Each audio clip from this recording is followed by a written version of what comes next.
All right, we're live.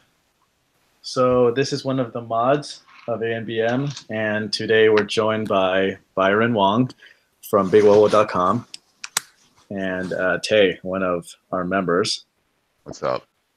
How are you guys doing? Yeah, so the topic today that we're going to discuss is affirmative action and quotas on Asians. Because all of us are American, so we're going to talk mostly about how this affects Asian Americans.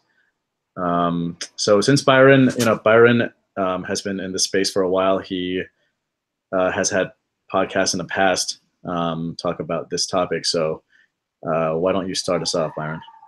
Yeah, so I guess basically, I guess what I wanted to say was that, obviously affirmative action's been around for a very long time. I remember when I was applying to college way back in the day. I don't want to date myself, but yeah, it was about, over 20 years ago. Yeah, we've always been told, try to downplay your Asianness because it works against you in college admissions. And that's really been true since the 1970s, when we first started having affirmative action and college admissions offices were making decisions based on race, based on gender, based on a lot of different factors, like including where you come from, your family background, that sort of thing. And that in itself, I mean, I guess my own feeling was that at some point in our history, it was necessary. Kind of like Martin Luther King said, if you're starting a race and you're, 50 yards behind somebody else, then you may need some sort of boost to help you compete on equal terms. But it's been going around, this has been, like I said, this has been going on since the 1970s. And so we're still kind of suffering from, the effects of it, because, Asian Americans, you have to hide your ethnicity in order to get equal time, equal opportunity. I've seen articles where Asian Americans are, changing their names and basically doing everything they can not to appear Asian.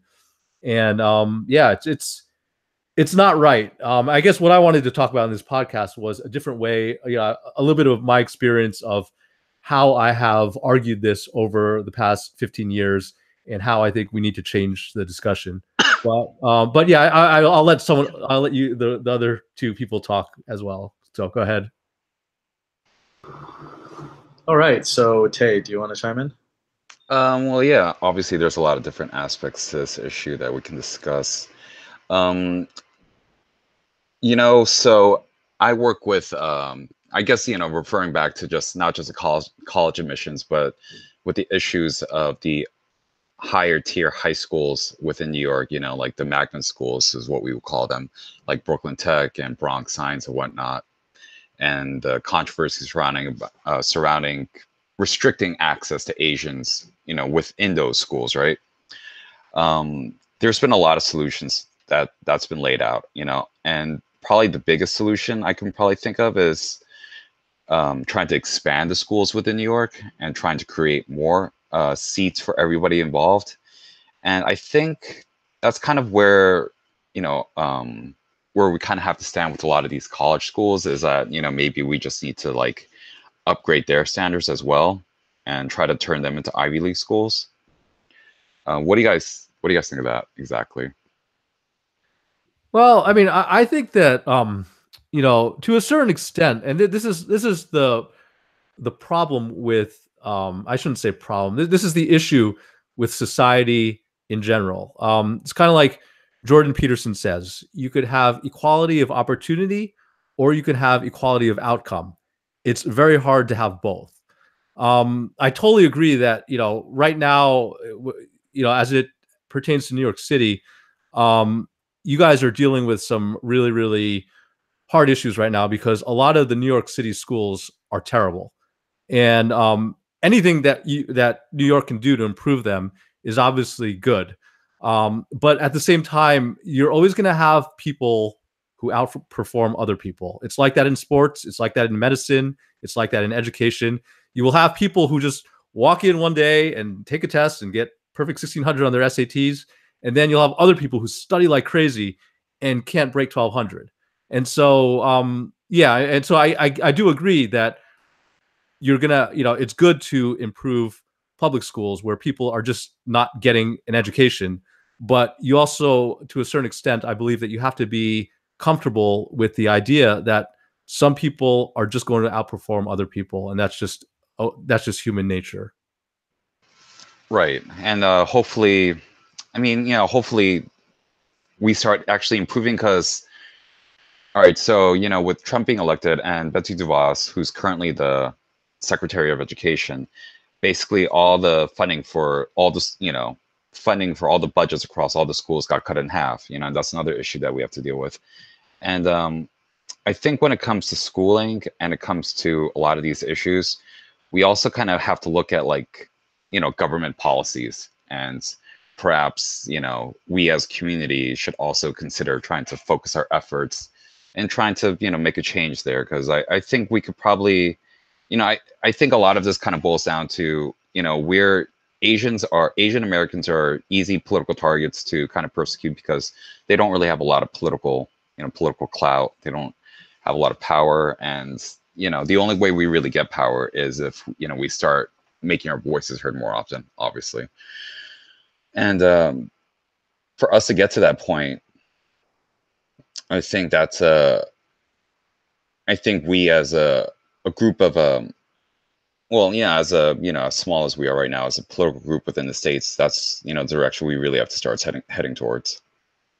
Yeah, I definitely agree with that. I mean, the issue, of course, is that in terms of percentage of the population, we're very, very small. 6%, I So think, right now. yeah, and so I mean that's kind of the issue. I think that well, one of the issues that we're dealing with is that other people have to buy into the story, and I think that is happening to a certain extent. Um, I'm not a very big Trump fan, but I do think that his Justice Department is doing the right thing in investigating Harvard, because it's just so, to me anyway, it's just so clearly obvious that there's discrimination taking place that at the very least it warrants some sort of investigation to see what's really going on. Yeah, we are in a really weird place, aren't we? Like in the political spectrum in that regard, because obviously we're not, our certain issues for us align with Republicans, and other issues align, with us for Democrats. Mm-hmm. And we're really stuck in the middle, trying to kind of just walk that tightrope. It's a precarious place, obviously, to be, and you know, it it's kind of weird. It almost feels like Asian Americans are like that group that could almost balance out the political spectrum of the U.S. if they were more vocal. I don't know if that makes sense, but yeah, I think it kind of does feel like that, actually. Because at the end of the day, we are minorities. We are discriminated against. We have like a lot of stereotypes that we have to battle against that indirectly harm us, like this affirmative action issue, right? Mm-hmm. And so it's weird in that regard. Our place, I think Asian Americans' place within this country could be a lot more well, it could act as the, I'm trying to think of the word, I'm sorry, but it could basically act as the between where the far left and the far right currently stands. Right. I mean, the issue. I mean, this is not just Asian American, but a big problem with the American system is that you're either or. You're Republican or you're Democrat. You could be the Green Party or something in between, but those people don't have any power at all. So and I think that's a very, very big problem with the American system, is that it has a tendency to go towards the extremes because there's only one or the other. And so for Asian Americans, especially, because like you said, some of our issues align with Republicans, some of our issues are aligned with the Democrats. And so, the two-party system is not going to change anytime soon.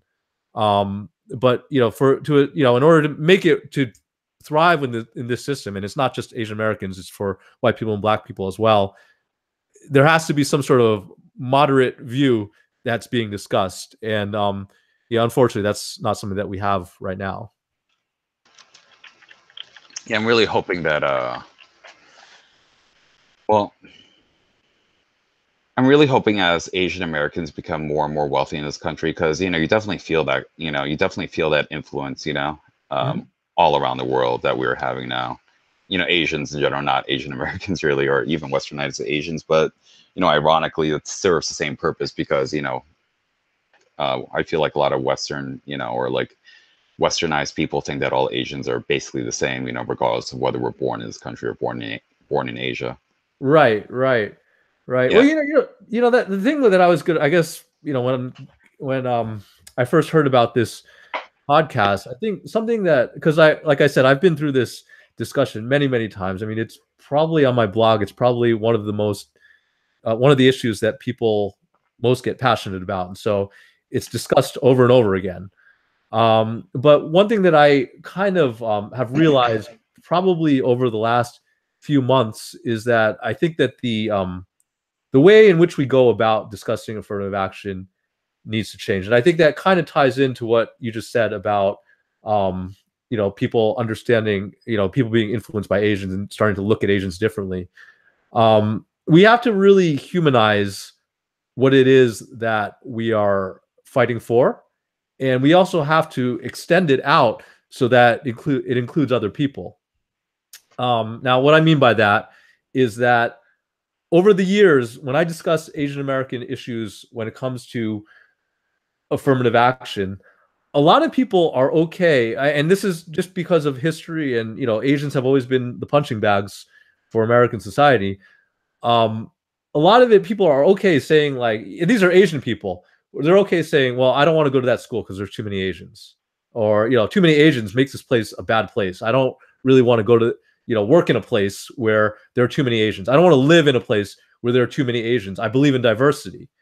And if you think about it, it's really funny because nobody ever says about black people or white people, right? I mean, if you were a black person, say, I don't want to live in this place because there's too many black people, you would rightfully get a lot of heat for that. Or if you were a white person, say, I don't want to live in this place because there are too many white people. What's wrong with you? But because Asians have always been at the very, very bottom of the totem pole when it comes to, the hierarchy of respect, it's okay to say. And so, one thing that came out several years ago when the Wall Street Journal did an expose on affirmative action in colleges, there was one guidance counselor who said, they had some discussion of this Asian guy who got rejected. And the guidance counselor said, oh, well, he's just probably another textureless math grind, like totally referring to stereotypes. Right, But right, yeah, but nobody says anything. Oh, okay, fine, fine. I mean, if you said, like, oh, he's white, he must be, driving a pickup truck and wearing a t-shirt with a Confederate flag, you'd be like, man, that's kind of racist. Or I mean, it's pretty easy to imagine, the inverse of that. Yeah. right, right. It Or is. he's black, he must like watermelon and play football. That would be completely racist. But if you say it against Asians, it's just like people just like, oh yeah, And, okay, and yeah, obviously, maybe. this is why. I'm sorry to cut you off, but Yeah, obviously, yeah, yeah. sorry. Go ahead. No, I'll say obviously this is why media perception of us is so important because when people see stories about people that look like a certain type of people, it's easier for them to empathize with those people. And Right. there's very few stories about us out there in the media that make us empathetical, human, fleshed out Mhm. characters. Right, right. Well, one thing that and this is, I guess, leading into why I think it's important to change the way we discuss it is because people get very they get defensive reflexively when you start talking about it, and so, like, you start talking about Asians being discriminated against in affirmative action. The first thing these, and I don't want to stereotype people, but these people, these far left liberals, the first thing they say is, well, Asians have privilege. Well, Asians, Yeah, you guys have money. Well, you don't know what black people go through. You don't know what Hispanic people go through. You don't it's know really what white interesting that people. you. Yeah, I'm sorry. Yeah, it's just like we're below. It's just like, there's a whole list of things. Well, you don't know what these people go through, but most, white people, black people, poor white people, poor black people, Hispanic people, those stories are all in the media. It's the Asian stories that are not being told. And the New York Times had going back to what you were saying about the SHSAT, they had a story a few years back about this kid who was trying to get into Stuyvesant, and they were saying, yeah, he basically doesn't see his parents because his parents work at a laundromat or something, and he basically just comes home, does his homework, and they're not rich. He like lives in a apartment with like tons of people, and where he's basically fighting for space. And it's just really insane that the media has been so successful in completely pushing that robotic image of us. Right. Completely just changing the story and really misrepresenting the kind of people who apply to Stuyvesant. If you are a rich Asian person, most likely you would not go to Stuyvesant or Bronx Science. And I say that as someone whose father went to Bronx Science and whose uncle went to Stuyvesant and whose other uncle went to Brooklyn Tech. I mean, we've done all three. And, my father and his family were not rich growing up. And a lot of the people that I know come from that background, and they were also not rich growing up. I mean, they do well these days, but back in the day, I mean, they really had to struggle to be there, and that really hasn't changed very much. I mean, if you're a filthy rich Asian person, you probably go to Dalton or some private school, rather than taking the 2 or 3 hour commute that a lot of these Bronx Science and Stuyvesant kids have to go through. And I'm really glad you just brought that up, because actually this kind of goes back to the topic I wanted to bring up earlier, which is a lot of these Ivy League schools, like a big issue with these Ivy League schools is that, like, obviously a lot of kids, they're legacy kids, right? They only go there because their family went there, their family donates to these institutions, and etc. But on top of that, a lot of them are just funneled in from the boarding schools, from the rich white boarding schools. You know what I mean? Like, they probably are nowhere near as qualified as a lot of other kids maybe. But because they have this access, this financial access to the schools, they easily get in regardless of their merit. And this is actually a conversation I was having with my friend's wife, who's a school teacher.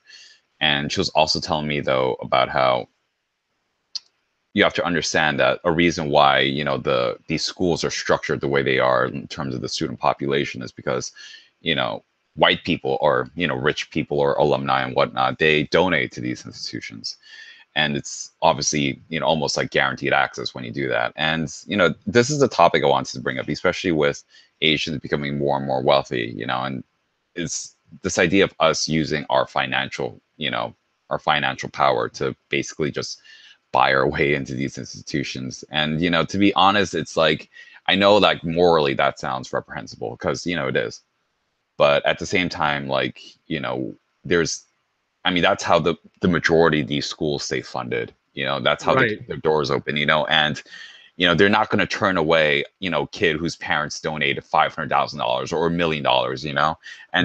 And with the financial status of a lot of Asian people, like, that's something that, to be honest, is a kind of a viable strategy for us at this point. But I guess the discussion really lies within is it worth doing? Is it something that we should do? Like, obviously, if we if Asian people started donating millions of dollars to these white universities, then of course we're going to go get an easier. But does that actually help us as a demographic move up in the world or in the country? Or are we just basically repressing other minorities, which isn't something that I feel like we want to do either.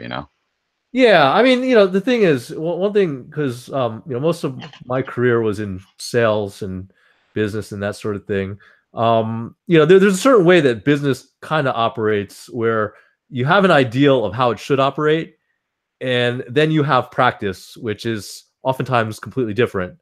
I've never really looked that hard at the numbers. I do know some people who work in colleges and say that that legacy money is actually very, very, very, very necessary.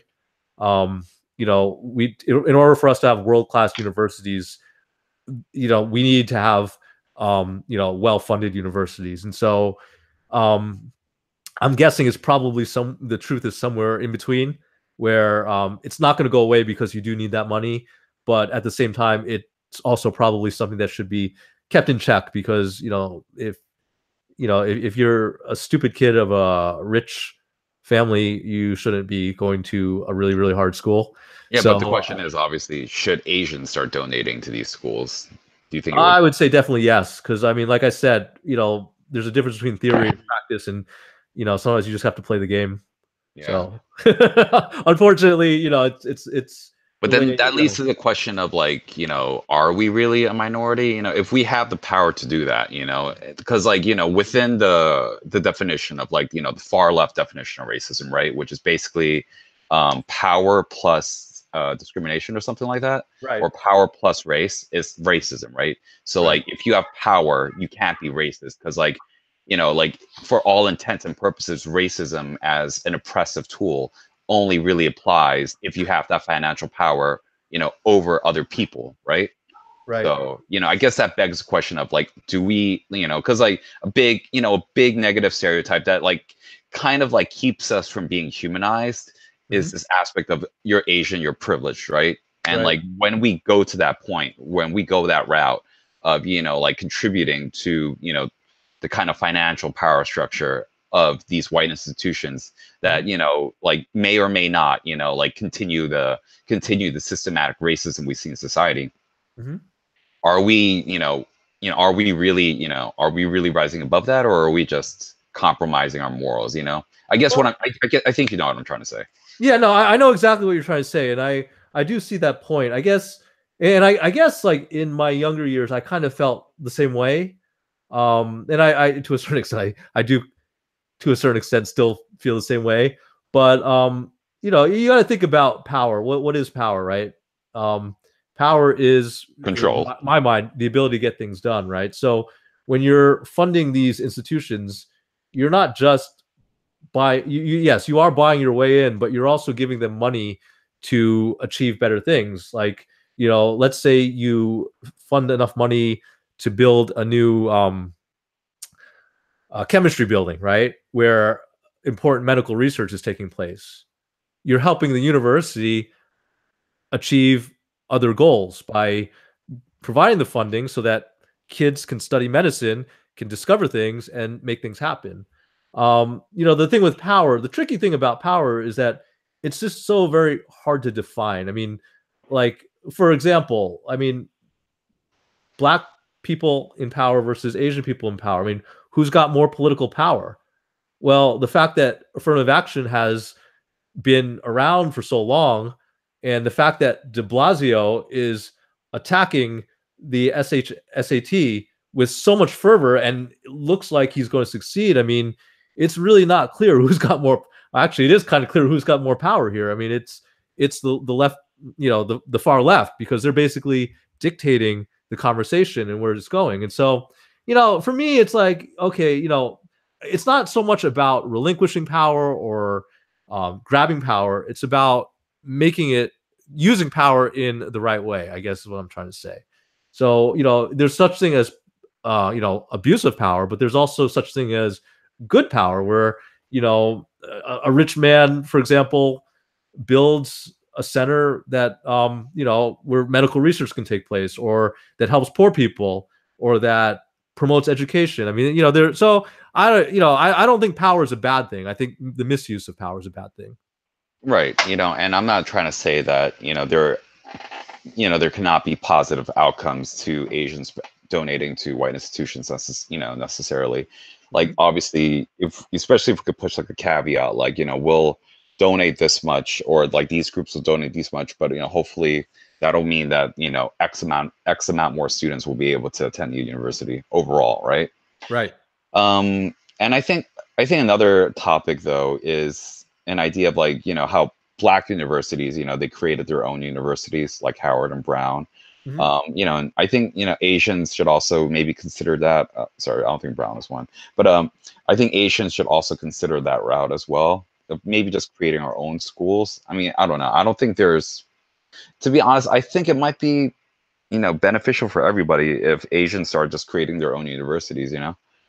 I think Well, that I think there's a lot of like, probably a lot of Asian American professors that are probably not treated as well as they could be, and they will probably be treated a lot better if they were at a school that actually, had a focus, or not a focus, but, had had a favoring towards their race. What do you think of that? Yeah, I personally, I don't think that's going to happen. Yeah, I don't think it's gonna happen anytime soon either. But I think it's a good idea to put out there at least, you know.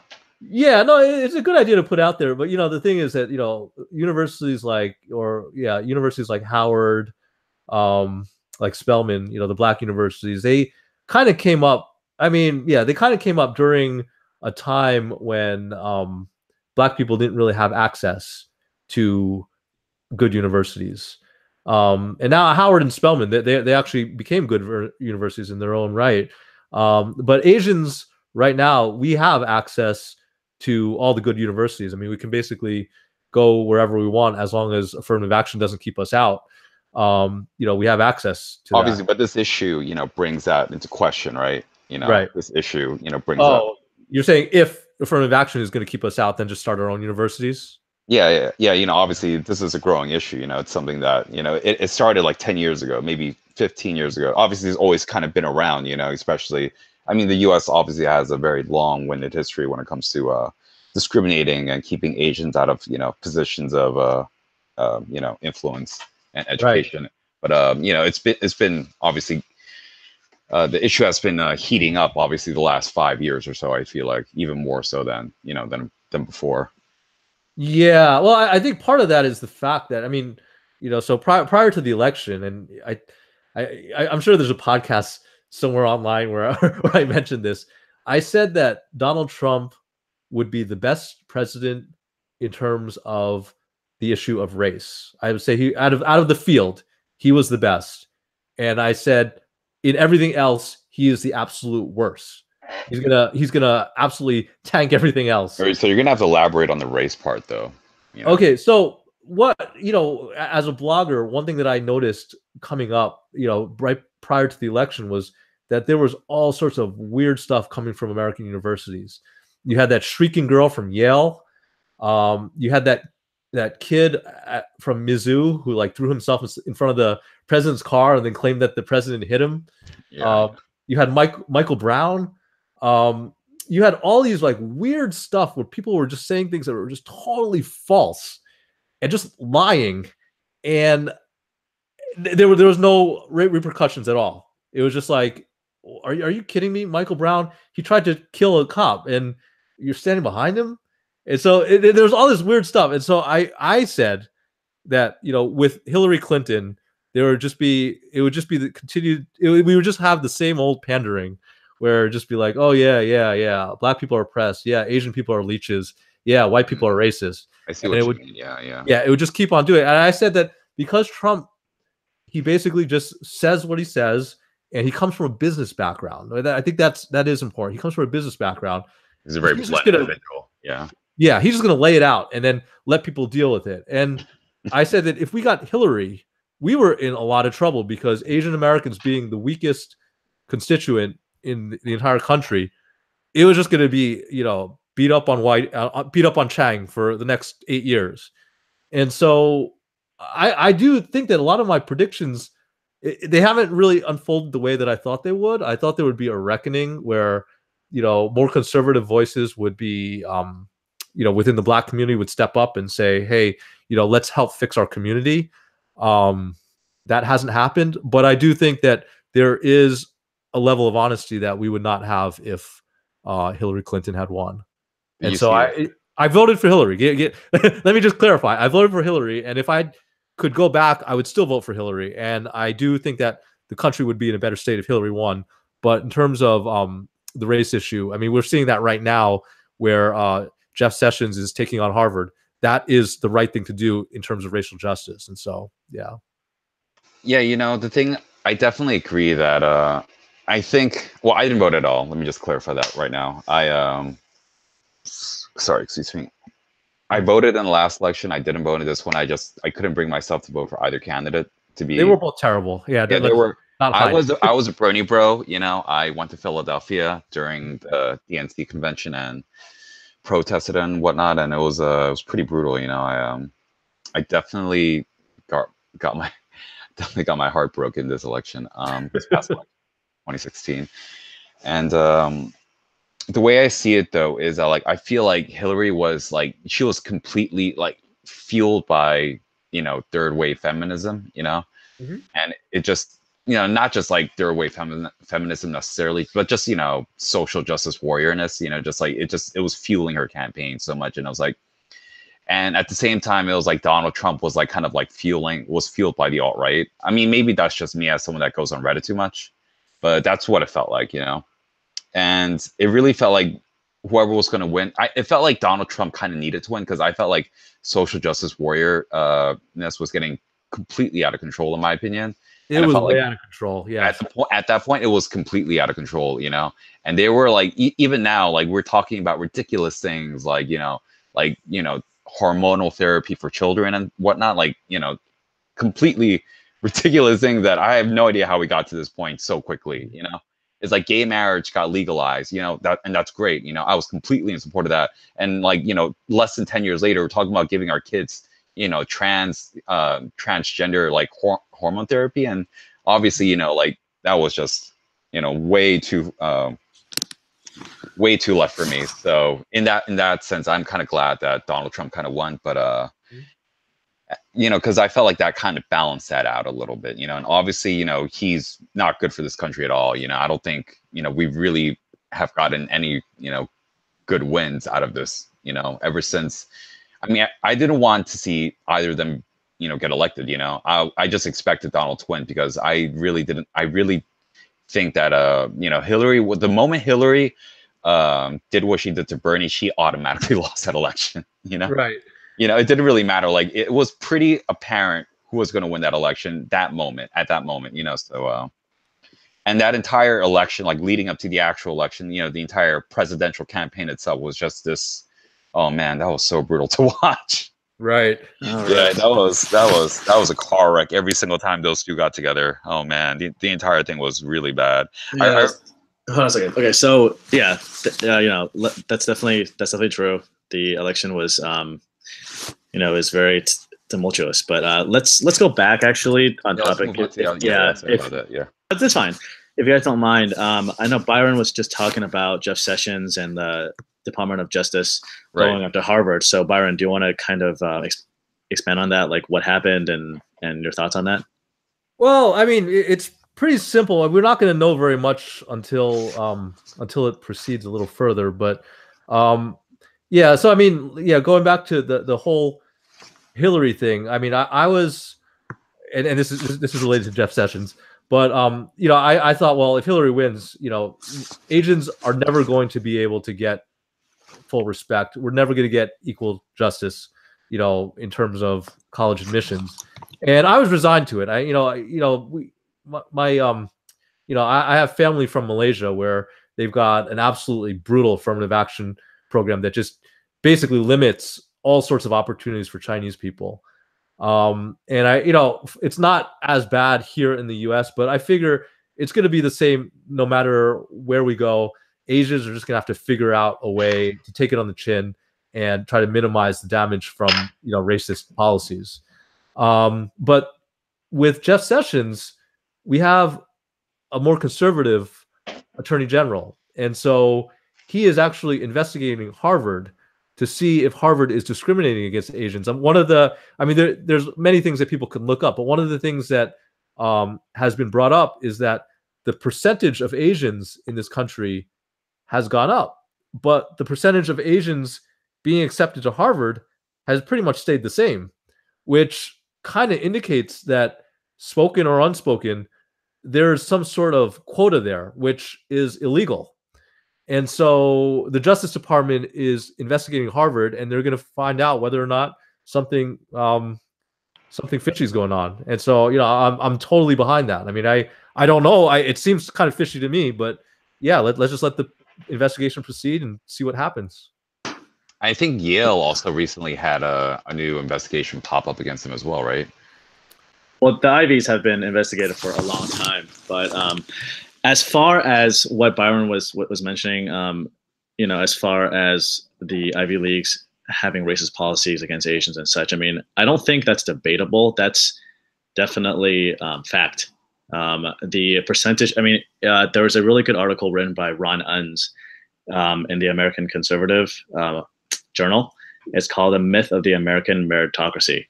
And in that, he talks about how Berkeley and Caltech, two universities that do not have quotas, have seen a steady rise in the percentage of Asian Americans from like 20% to like 40s now. And that kind of mirrors the percentage of the rise in the percentage of college age Asian American students.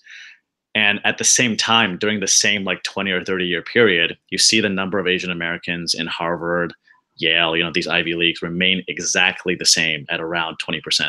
Mm-hmm. And it's almost impossible to deny that there is that there is a quota system in place for Asians, I feel like a question that should be brought up though is, in fact, this is kind of back to the financial aspect that I was referring to earlier, is, because I feels like Asian Americans right now, like we're not able to, like you look at, the entrance or the population of Black and Hispanics in these Ivy League schools, right? And they haven't reached any kind of capacity where they're considered, like overrepresented in those institutions. And I guess the question is that because Asians have kind of, it seems that we've reached that point where we as a minority are considered overrepresented in these schools, like is our only real leeway like going to be where we gain more financial power? And with the gain of that financial power and like kind of us, obviously, becoming more of a financial presence within the Ivy League environment, is that how we're going to kind of like, maneuver through this? Because to be honest, like that might be the most realistic way of this kind of panning out in our favor, in my opinion, is that, we're going to have to just, kind of buy our way in now at this point, because like we've kind of reached, I kind of feel like we kind of spent our quote unquote minority points, in that regard. I'm not saying that's obviously right or anything like that. I'm just trying to say like, I kind of feel like that's where, we might be standing. Yeah. So as far as Asians having any power, just to go back to that discussion, I really don't think Asian Americans have any power in this country as far as affecting change on this level. To bring it back to the 1920s and 30s, I'm not sure if you guys are aware that Jews were heavily discriminated against in the Ivy Leagues, especially at Harvard in the 20s and 30s. And kind of the same things were said about the Jews that is currently said about Asians, like they're too, like at that time, like they're too neurotic, they're too, unstable for the student body, even though their test scores were good, like, the personalities were kind of off. It's pretty much the exact same arguments. And the way they were able to change that was that, Jews became really wealthy. They became really powerful. They started to own corporations like ABC, CNN, all these big companies. And because of this power and money, they're able to get rid of this quota system.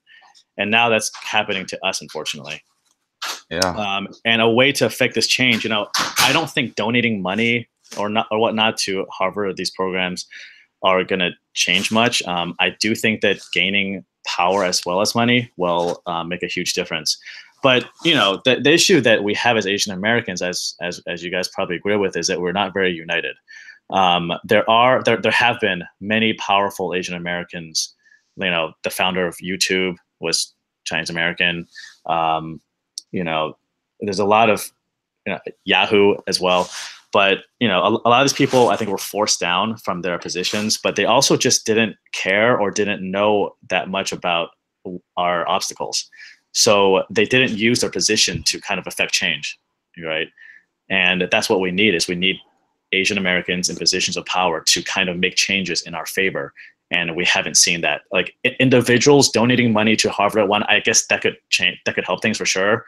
But until these key players, see what's going on and they care enough to change it, it's going to be tough, in my opinion. The thing is that like we have no power because we're not going to be we have no power because we don't have like a hive mind, and we don't do what Asian, like, if like, or let's say for instance like LL Cool J wears a pair of Timberlands, right? Everyone, all the Black people are going to go out and buy that, right? And with Asians, you don't really have that kind of like hive mentality, where like we see that we're all like the same because we have the, we all share a common trait, which is our skin color, or, not even that, just, similar cultures and, motherlands and whatnot. But, we don't think like that, and I think that's a big problem. I think that's like it's apparent that we're not united. Like not just to ourselves, but to but to everyone else. That we don't really share a common culture. Like within America, that is. Yeah, I mean, I don't, but at the same time, I do think it reflects reality that we are in many ways very different. If you talk to like people who immigrated from Japan versus people who immigrated from China, you see that the cultural traits are completely different. Yeah. Similar people who immigrated from Vietnam or Korea, the cultural traits are completely different, and so I guess what I was talking about earlier, when we first opened this podcast, I said that I wanted to talk a little bit about, how we could change the discussion. I think part of that is the fact that after years of debating this this topic, I think that it's not going to be the future of affirmative action or just racial equality in general. It's not going to be how should I say? It's not going to be a question of Asians getting together and just forcing it, forcing the culture a certain way. It's not going to be Black people getting together and forcing the culture a certain way. I think the only way that we can really change things, ironically, is for us to take a step away from identity politics and to say, what kind of society is it that we really want? And to give you an example of that, like, in terms of sports, let's say basketball, football, boxing, you'll notice this is a really strange thing, but in basically any sport that Americans want to be the best at in the world, we are the best at. All right. So we love basketball, right? And we are the best at basketball. We love baseball. We are the best at baseball. We don't care about judo. So our judo is terrible. We don't care about ping pong. We're terrible at ping pong. Mm-hmm. We care about wrestling, and we're among the best at wrestling. And so anything that we really, really care about, we do very well. And this is beyond. This is outside of race. This is just Americans in general. Is that we find a way to make it work.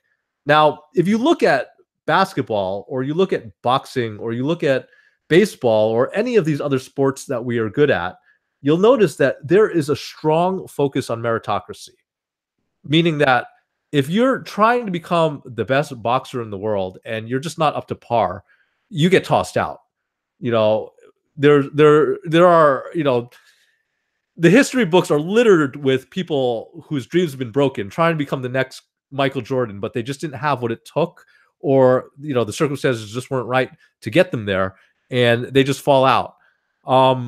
But if you look at, you could also look at like the way, like the rules and the laws about talent scouts and what they're allowed to do, or Right. high school basketball coaches. There is a very, very, very strict set of rules. You know what you need to do to get to this next level. That's what you need to do. And if you can't make that cut, you're out.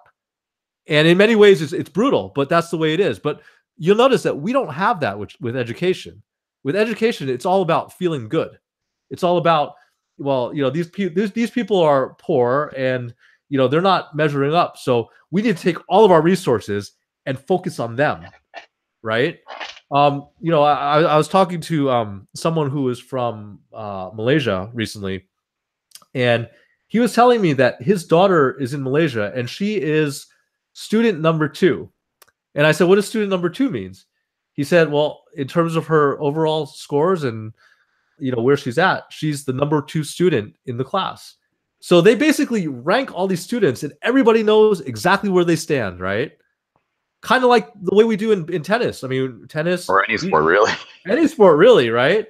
Yeah. And so we don't have that cultural stigma of being afraid to rank people when it comes to sports.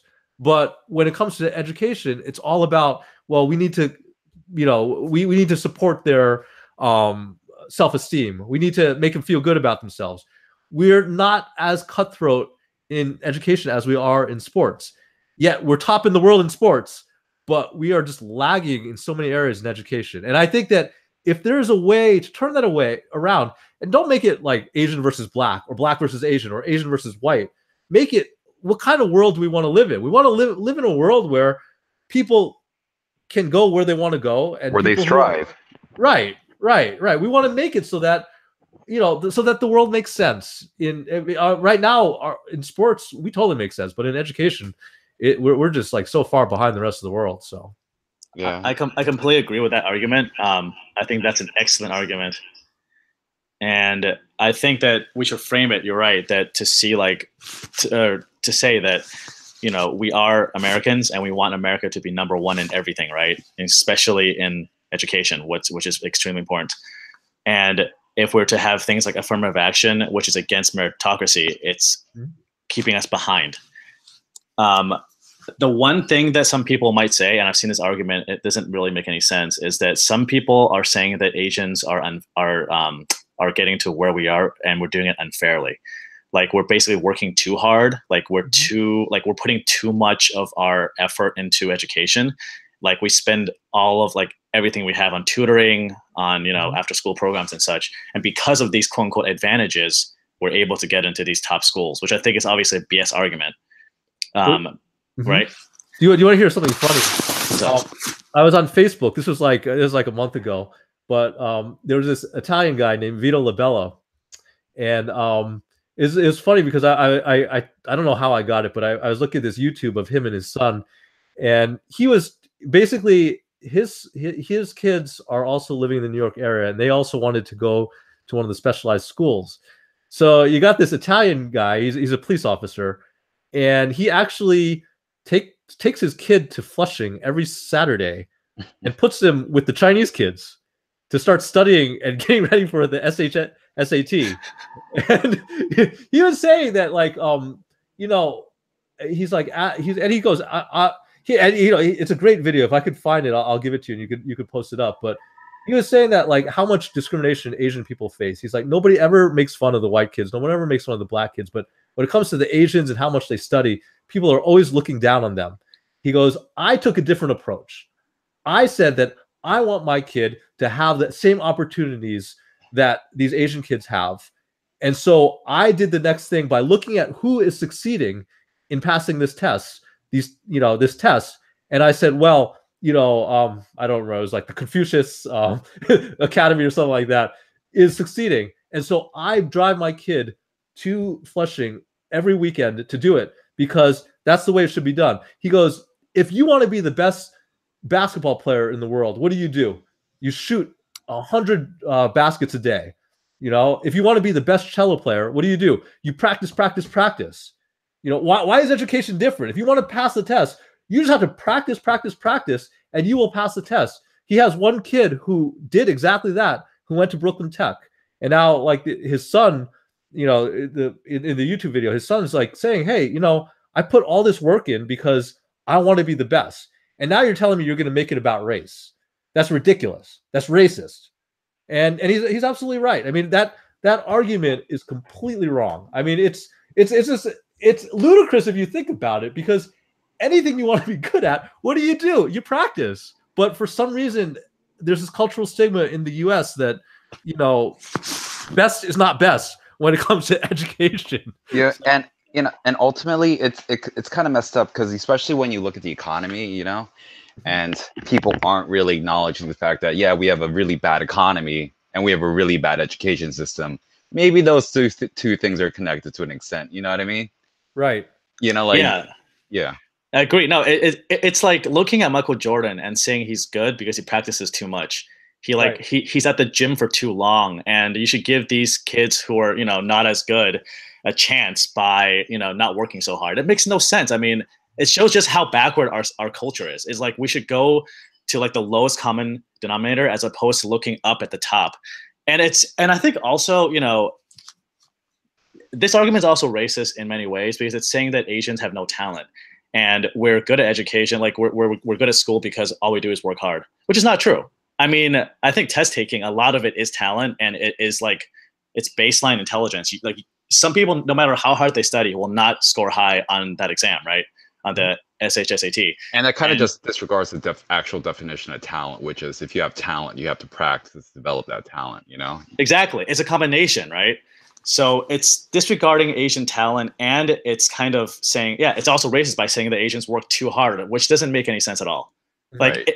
we should be striving to work as hard as we can to make our country the best country it can be, right? And it doesn't make sense to put people who are less talented, less hardworking into these into these really good schools, because, you know, China isn't doing that. You know, all these other countries who are kicking our asses in that in education, they're putting their best foot forward, and we're like giving spots to people who really don't deserve it.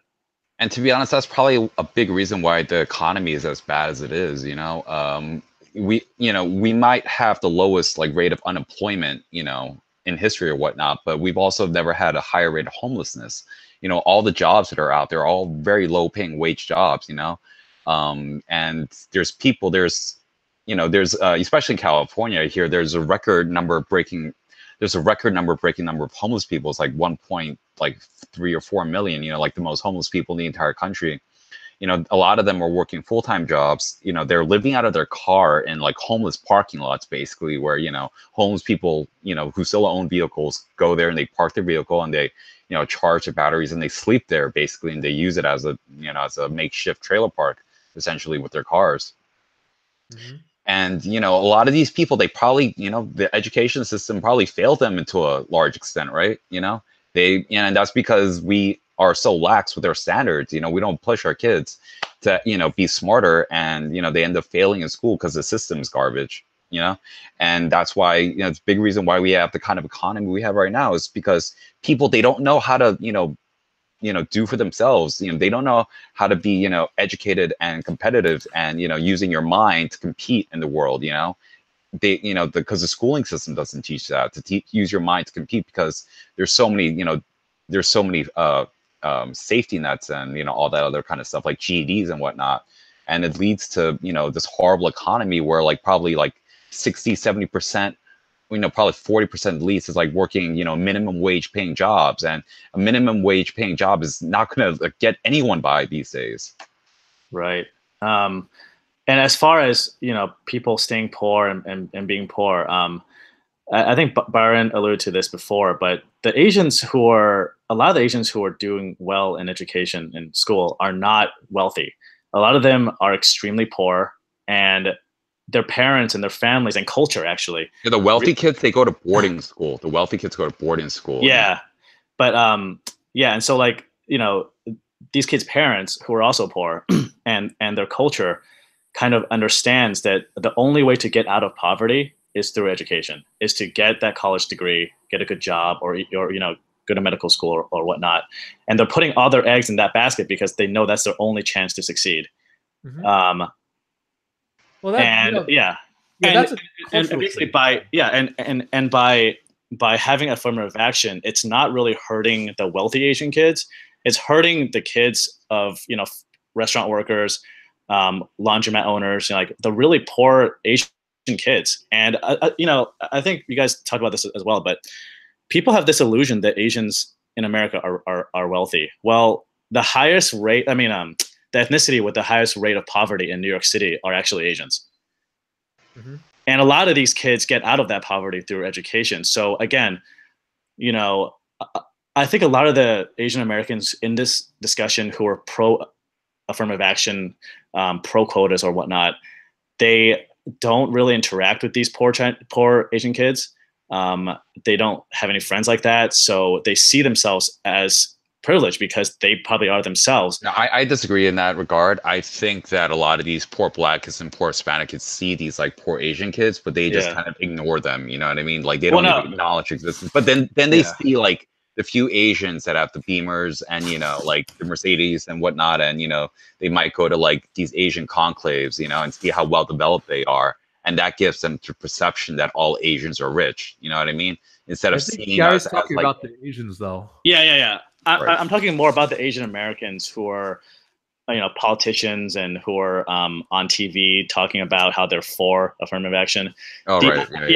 Yeah. No, these kids, they probably graduated from the Ivy Leagues, and they probably have never interacted with a poor Asian kid in their lives. Yeah.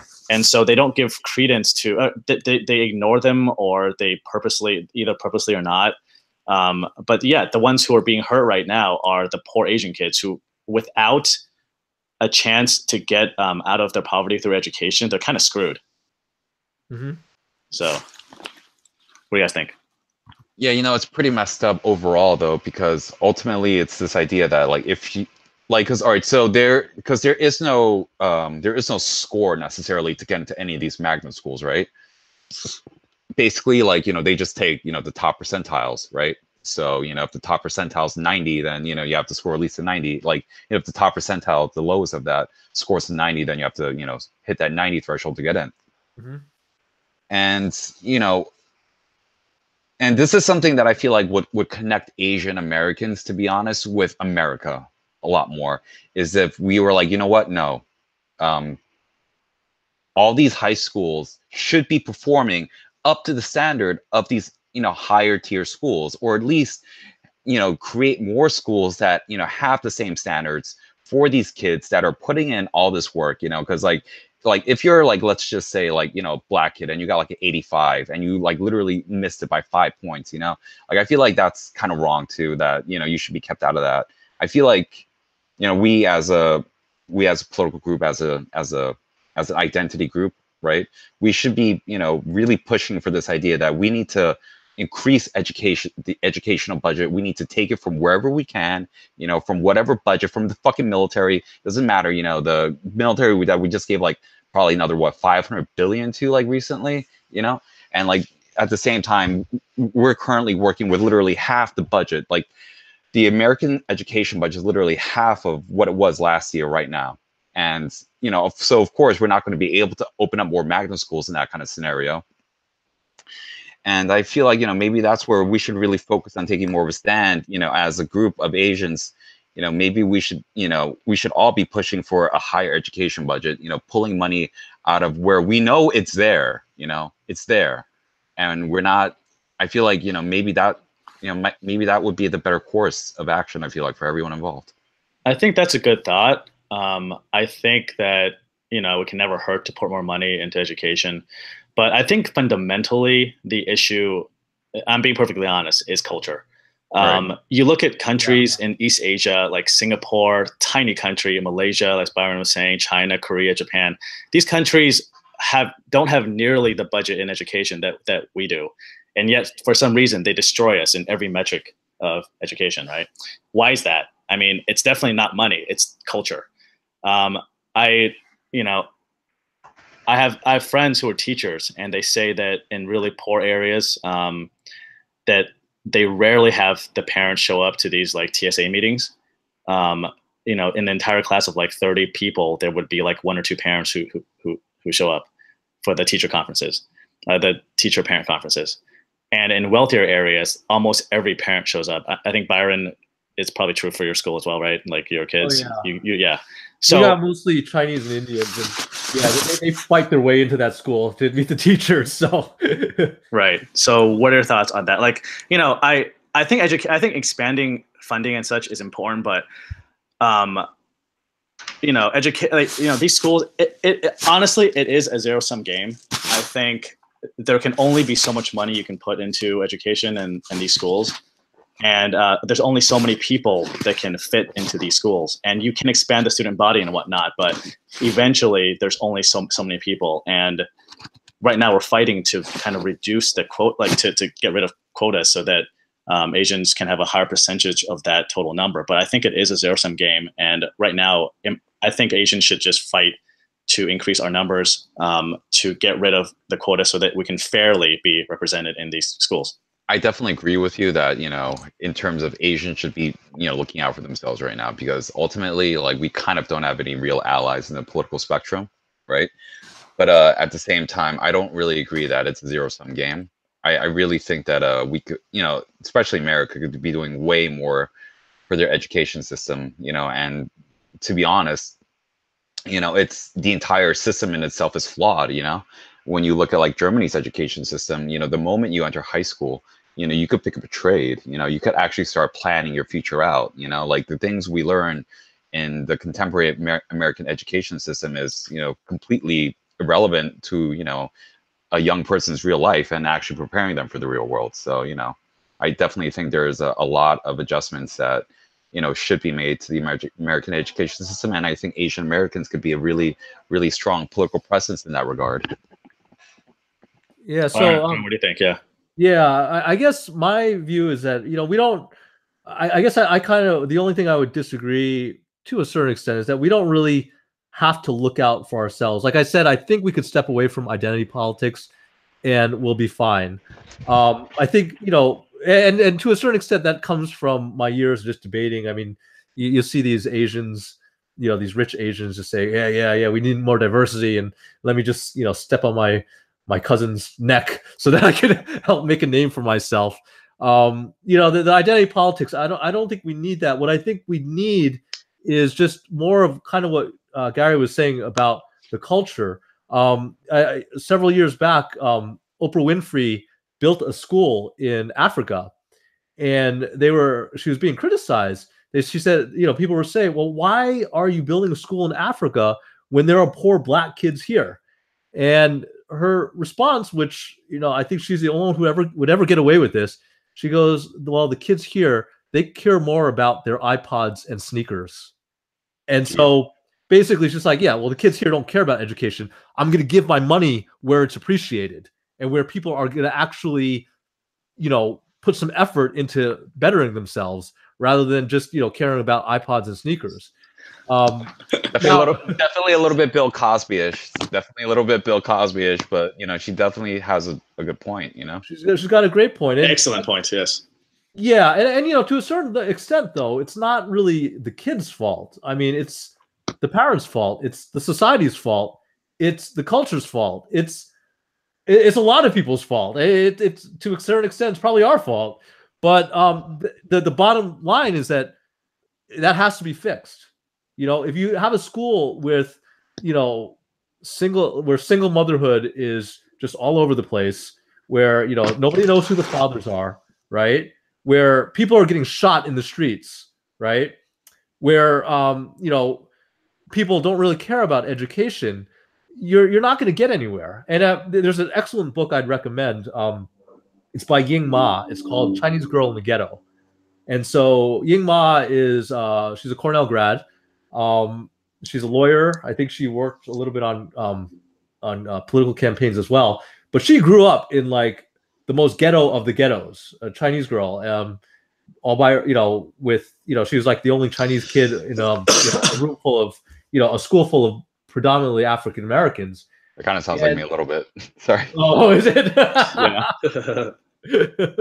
But yeah, I mean, she talks about the culture. Again, the name of the book is Chinese Girl in the Ghetto, but she talks about like the influence that her parents had on her. She talks about reading Chinese comic books, and there was these comic books of these old Chinese stories, and how she read these legends and wanted to become like them.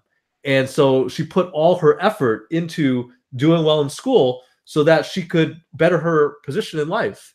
And that's just something that's just missing in this conversation. I mean, I've had this conversation with so many affirmative action supporters. Well, yeah, black kids do exactly the same thing as Asian kids. Yeah, black families do exactly the same thing as Asian families. And it's just not true. I mean, let's get real here. I mean, these people need some tough love. These leftist liberals who are really promoting these lies, because that's what they are. They're lies. They're excuses to make you feel better. Whereas rather than making excuses, let's get to work. Let's fix this. I don't think we have to make this a racial issue. I want to help black people as much as I want to help Asian people. But we got to have it so that we're on an equal ground here, so that ideas are being heard and that we're actually implementing things that make sense.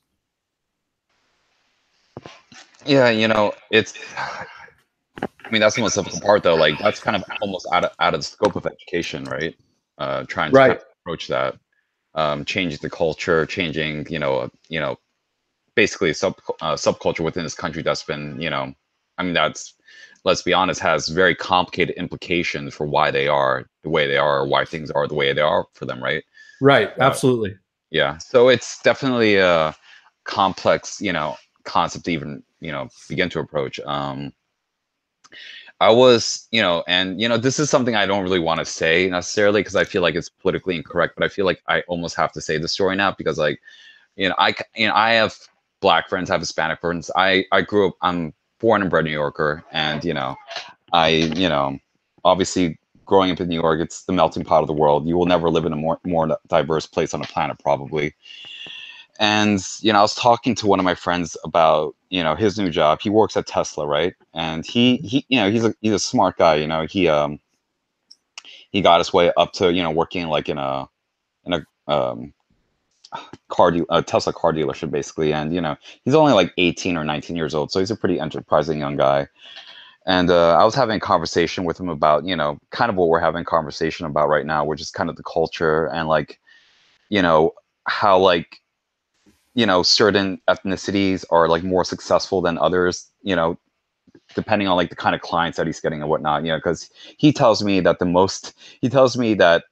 at his Tesla dealership in Manhattan, the most people he sees are all Asians. Yeah.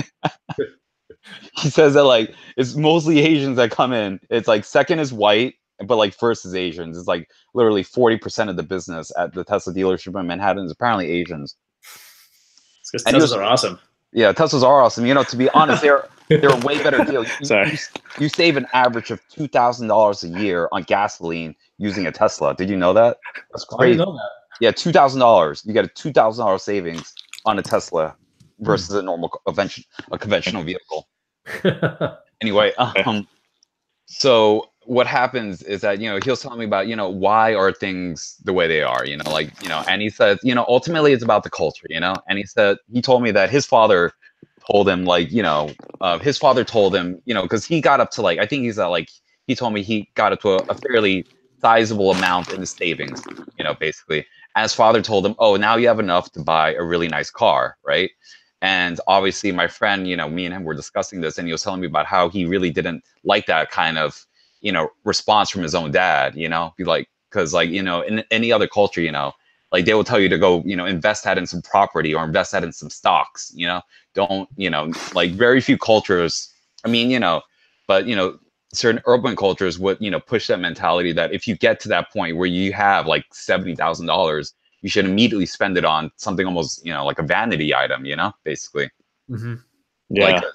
Like if all you have is $70,000, you shouldn't put that all into a vehicle, obviously, right? You should, there's a lot of things you can use that money for, right? And you don't even need, it's not a realistic, purchase. You're living way beyond your means. And I think a lot of that boils down to, kind of the cultural question is that there's this idea of like vanity in our society, more than anything else.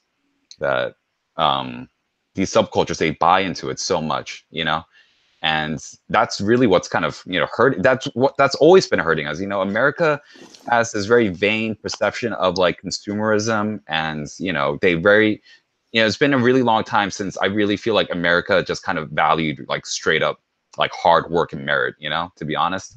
And that's kind of what it boils down to, because like a long time ago, like 100 years ago, plenty of Black people would open up their own, like before the welfare state and everything like that, plenty of Black people would open up their own small businesses. They would enterprise on their own, and mind you, a lot of these Black businesses were burned down by white racists, and obviously that keeps that cycle of repression going. But yeah, the point is though is that I think that's maybe the main issues that we have to deal with, is that we need to stop being such a vain culture, and then we might actually start seeing some merit be valued again in this society. Yeah, I think that's certainly important. And I think that also touches upon this theme, this concept of sacrifice. I think Asian Americans and Asian immigrants sacrifice a ton to put into education. I mean, you see all these kids do is they work at their parents' shops or restaurants, come home and study all day. I mean, I'm not sure if like the other kids realize that these kids would rather play video games, hang out with their friends or whatnot, but they sacrifice pretty much their entire childhood, like that innocence, just to be able to get into a good school and to escape poverty. And I think that Asian culture values education so much, and I think they also understand sacrifice and how important that is.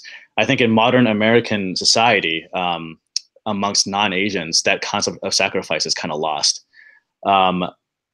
Even with Asian Americans who are more privileged, a lot of Asian American graduates of these Ivy Leagues who are pro affirmative action, they're willing to sacrifice Asian enrollment in these schools because of diversity. Like they're willing to sacrifice, so that there could be more Blacks and Hispanics or whatnot on campus.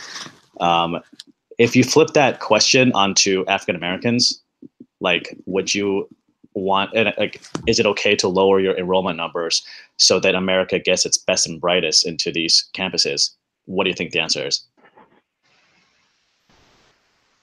Lower like basically, if you ask Black Americans whether it's okay to lower their enrollment numbers so that America can achieve the best and brightest in these schools, and like Harvard and Yale and whatnot, would that be okay? What do you think they will answer? Obviously no. Like they're definitely not going to be okay with having fewer Blacks at Harvard just so that better students of other ethnicities can join. Whereas Asians would be okay with that for diversity. I'm not sure if that makes sense. I see what you're trying to say. Yeah, I see what you're trying to say. I don't think they see it that way, though. I think they see it as like, because they don't really. That's the thing with American education. Americans, for whatever reason, they don't believe in meritocracy when it comes to stuff like education or test scores or anything like that. They just see it as, well, I mean, because I've had this conversation with a lot of Black liberals, and it's always like, well, why are you saying that you're better? Why do you think you're better than me?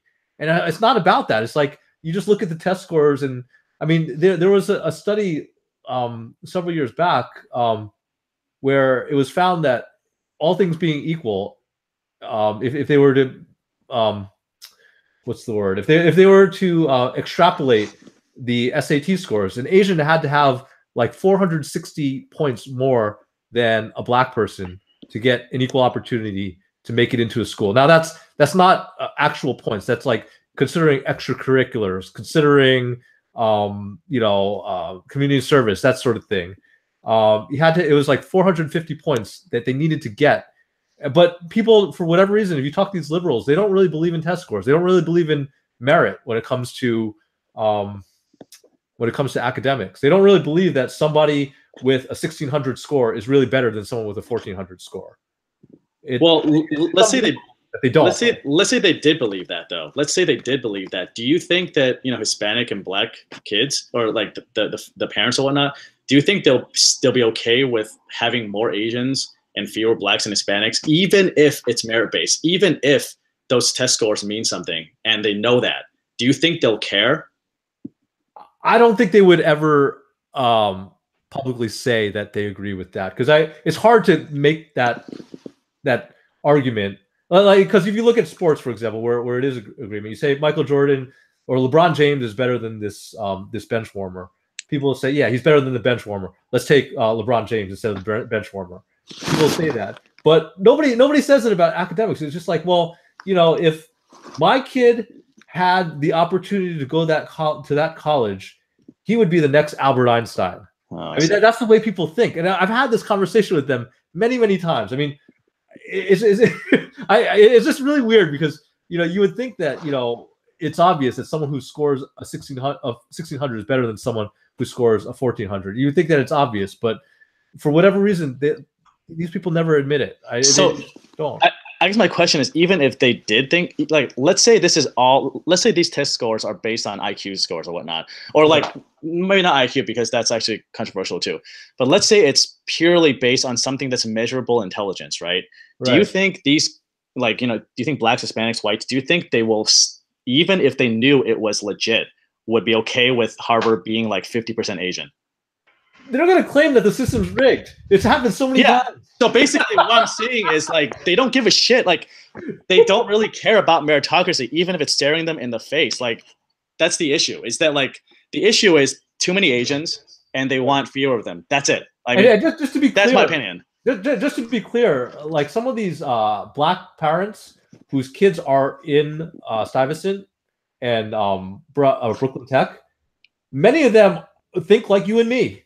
They're just like, well, yeah, my kid studied hard and he got in. Yeah. He deserves to be there. But we're not really talking about black people or Hispanic parents. We're talking about the leftists. Leftists, yeah, that's why I'm saying that the whole race thing doesn't matter, because it's the leftists who are getting in the way of meritocracy. It's not black parents, not Hispanic parents. It's leftists. And this is leftist Asians too. That's true. You're right. Yeah, I'd say I'm a fairly moderate Asian. All right. I'd say I'm a fairly. Oh, sorry. Yeah. Paul, is there anything you want to talk about? Was that for Tay? No. So, okay. Well, Paul. Yeah. I'm not sure if Paul wanted to chime in just now. Paul,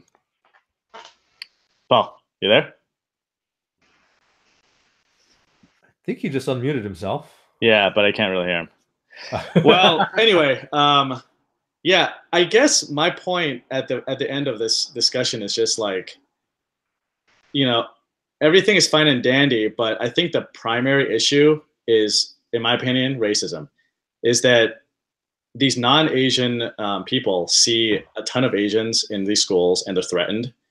And it's just basically too many Asians. They don't give a shit about meritocracy. They don't care about, even if the Asian kid's a genius, and it's proven that the Asian kid's a genius compared to their kid, they don't give a shit. They're still gonna want their child who's white, black, Hispanic, or whatnot to be in Harvard and not that brilliant Asian kid, purely based on race. This is just my opinion.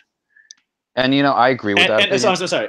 And to finish, and the only way, in my opinion, to get over that is to be in a position of power so that we can combat it, or to protest in such large numbers like these Chinese parents.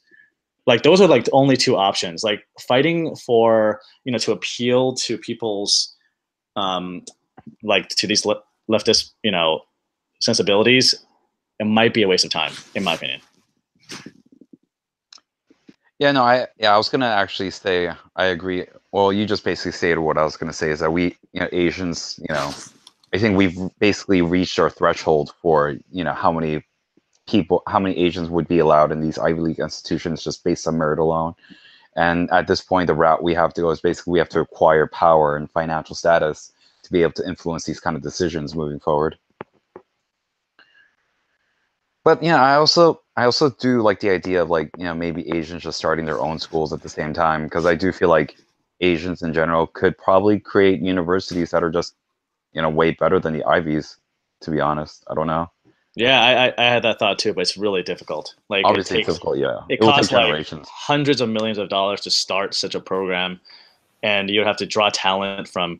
Well, the thing is that's what a lot of Jews did in the past, like when Yeah, I mean, we have that kind of money, though. That's the thing, you know what I mean? Right, agreed. It's just that we're not united. But no, the Jews did that. Like, when they were barred from getting into Harvard and whatnot, they created their own medical schools, their own universities on the East Coast, and those schools are really good now. Yeah, and to be honest, maybe that's a part about, and to be honest, maybe that's a part of having power, right? Right. Just to know that, like, we have these other options. Like, we don't necessarily need you guys, Right. But yeah. Go on, sorry. And like, if you keep, like, because, like, at the end of the day, what really is a community, right? Like, all right, like, this goes back to culture and the idea of, to be honest, like, what, black people have is what, what black people have is what Asian people's lack is, sense of unity, right? And how do you get that, other than, you got to create your own universities, maybe, you know what I mean? You have to create these concentrations of, of your people or of the demographic, so they could actually start, thinking and working together, and creating something, like creating connections and networks that expand beyond, those 4 years, right? And that's what, the social aspect of college is supposed to be, right? Creating that network that expands throughout your entire life, or, for a good number of years outside of school. And, maybe that's, what we lack, maybe that's part of the big problem that, we really need to, consider, because it solves more than one issue than just this, lack of acceptance in these educational systems. It also addresses the fact that, we are so severed, and this would help us tremendously, obviously. Agreed. But I think having higher numbers of Asian Americans in these Ivy Leagues will help with that aspect. Like if you imagine Harvard being half Asian, right? I think a lot more networks and like a lot more networking, a lot more unity would happen. Like there'd be more connections with Harvard educated Asians, but because it's only at 20%, it makes those networks and connections much more difficult, right? Yeah, but but at the same time, you have to admit that a lot of Asians, because we lack this fundamental structure of a culture and a community, a lot of them end up, selling out, becoming very whitewashed and whatnot, and obviously that's a detriment to our community, right? That takes away from, ultimately. And with an Asian centric focused university, you wouldn't have that. I mean, you might. I mean, but I would hope that it gets drowned out pretty quickly, right? But I think the point I'm trying to make ultimately is that this is the reason why we're in this position at all is because we lack unity, because we have no singular voice, right? Like the Jews, like they're very small in number. They're like the smallest population in the world, right? In terms of like major demographics. But, they are very united and they have a lot of money. And, because, they're united, they were able to garner more and more power, you know what I mean? Because they were able to work within their networks, and we're not doing that, And we need to start doing that. And a really good way to start doing that is by creating an Asian university that is probably necessary if we want an actual Asian American community in this country. Do you guys think the UC system is like de facto like Asian university? No, because there's quotas on that too. But they're not supposed to. Yeah, just to finish what the thought that you were talking about. I completely agree that we need more unity, and having an Asian school would help in that regard. But I also do think that what the Chinese parents that are doing, like they're fighting Harvard, I think that them protesting is really important. I think it shows that they are united, and that and to be honest, more people, like every single Asian in New York should be protesting that. Exactly. Every single one, but we're not, because we're not united. Because we're not united, and like if every single Asian American showed up at City Hall and be like, no, this is not happening, right, then we would get that decision overturned seriously. But agreed. It's just the people in Chinatown, that's what it feels like. Byron, what do you think? No, I agree. I mean, I think more Asians should be speaking out, especially. And I think to a certain degree they are, but like the alumni who've graduated and who now have great careers because of this merit-based system that allowed them to get to where they are. I think they definitely should speak up. Yeah, I think we covered a pretty decent amount of the topics, Yeah, I think that's pretty much it. I think Paul had one more thing to add, and then let's call it a wrap. And so basically, I just wanted to talk about like, because we always kept on asking like why things are the way they are, and one of the things, or one of my theories was the pipeline theory. Oh right, yeah. Which is basically like like the Black communities, they have like a sports pipeline, right? Where they basically have like these institutions and these like camps and these feeder programs that help like prepare their youth. And Asians are kind of the equivalent of that in some ways. Yeah, like, it really is. Yeah, you're right. I talk about this like with other Asians too, like because like we're always trying to get like Asians into sports, right, or like into entertainment. We have a really good academic pipeline. We're obviously like really good at like getting like Asian kids into those schools, and you got to wonder like why is that? Well, we have like all these like I guess like the prep schools and stuff. Yeah. That, and it doesn't just happen like overnight. Like we have like these institutions and all these things that we do to prepare and basically like build up like our students to take on these tests and to get into like these schools.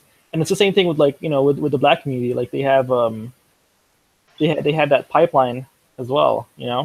Like to get it's not like just overnight. Like like they're in the NBA, or like in NFL. Like it doesn't just happen like that. Like I mean, it starts like from elementary. Like they're already starting to play like football or whatever, and then like from there it builds up like into high school, in college, and eventually to the pros, right? So that's just like one thing I was thinking about, like because it's the same thing for Asians. Like let's say for example entertainment, right? We're talking about like how come like there's we don't have like so many Asians like in entertainment. Well, if you look at like let's say for example the Korean entertainment industry, like K-pop, or whatever. Yeah, yeah. Right. They obviously like this stuff doesn't just happen overnight. Like it's they have like a pipeline. Right. Right. Yeah, no, I see the point you're trying to make, and I feel like it's it's kind of messed up. It definitely, I mean, this is kind of broaching a little bit off topic because I don't like that style of parenting personally, at all.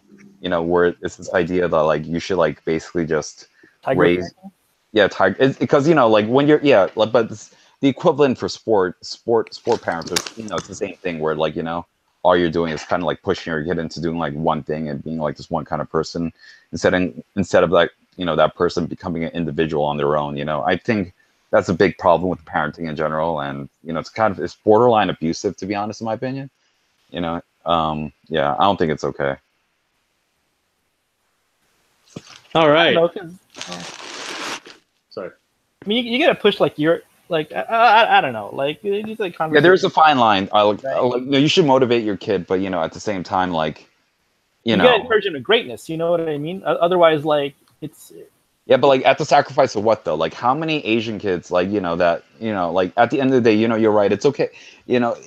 It's the most realistic thing for them to study all the time and getting to the best school possible. But how much of their happiness had they had to sacrifice? Like how many of those kids were forced to be that way, and like they're gonna die lonely because like they never developed any decent social skills, or they're never really going to be able to connect with other people because they didn't really have that time to develop that in their youth. So I mean that's kind of the counterpart to that, in my opinion. And that's kind of like a big reason why a lot of Asian kids, I think that's like this tiger style parenting is a big reason why a lot of Asians whitewash themselves so heavily and they become such self-haters. I wouldn't. I don't want to blame. I really don't want to blame like the male social issues, the Asian male social issues on that specifically, because like in Asia, like that's it's the same tiger parenting is there, right? It's like it's not but it's a different culture, right? It's a different culture. Yeah, but they the guys are like don't really have that problem, and I talked to like some of the guys in the group, and they said like, hey, you know what, like maybe like if you're a nerd here in America, like they don't like that, like it doesn't work. But if you go to Asia, like you can get women like that. Like it's really it's like being the smart nerdy academic guy is like is cool over there. You know what I mean? Like obviously different cultures. Yeah, it's a different culture, guys. Right, right. Let's save that for the next podcast. Oh yeah. We discuss like Asian male obstacles. That's going to be an interesting podcast. But anything else you guys want to add? Like one last sentence, or just call wraps? No. Yeah, I guess if I could just make a short closing statement. Like I said, I think the main thing right now, like that I've seen in the whole blogosphere, internet discussions, is that people are just not listening to each other. And so and I'm talking about the fact that people choose identity politics, and I'm black, therefore I don't have to listen to you. I'm Asian, therefore I don't have to listen to you. I'm white, therefore I don't have to listen to anyone. I think that at a certain point, the way that we're going to get over this hump is to get to a point where we're helping each other, that we're not focused on I'm going to help my race and not help yours. We're focused on what is best for this country. And I think that, like I said, you look at sports and how good we are at sports, meritocracy wins. Meritocracy is the way to do it. We need to bring that same mindset to education. And I think one more thing that I will add is that a little story. So I recently started jujitsu, and there are some people who are bigger than others. There's some people who are more athletic than others. People who are more flexible than others. But at a certain point, everybody finds a place where they're happy, and that's really what it should be about. If you can find a place where you're happy, then you will have a good life. And I think that in order for us to get there, though, we do have to, like I said, have a system that makes sense, where the harder you work, the further you're going to go. And then I think everybody can live within the system. Doesn't matter what race you are, doesn't matter where you come from. you could succeed if you work hard. And wait, hold on. I'm sorry. Can I just supplement this real quick? Because I just want to say that I completely agree with everything Baron just said. But on top of that, we as Asian Americans, I feel like, all these issues that we've been facing, lately, because I feel like they've been mounting more and more. I feel like there's always an opportunity to kind of like maneuver that in a way where we're trying to benefit the entire country as a whole, rather than just looking out for ourselves. And maybe that's our way. Maybe that is the best pathway for us to start maybe bridging some of these racial divides we have with other groups. And we should consider that. Like I said before, the education budget has been cut in half, right? And that's a topic that everyone could relate to, and that's something that we should all be fighting for as a people of this country, right? And I just want to say that. Yeah, exactly. All right, let's end on that optimistic and hopeful tone. Yeah. Good deal. Yeah. All right, thanks so much, Byron, Tay, for joining us. Yeah. And we'll chat in the future. Yeah, thank you guys. Thank you. Thanks. Bye. Bye. Bye.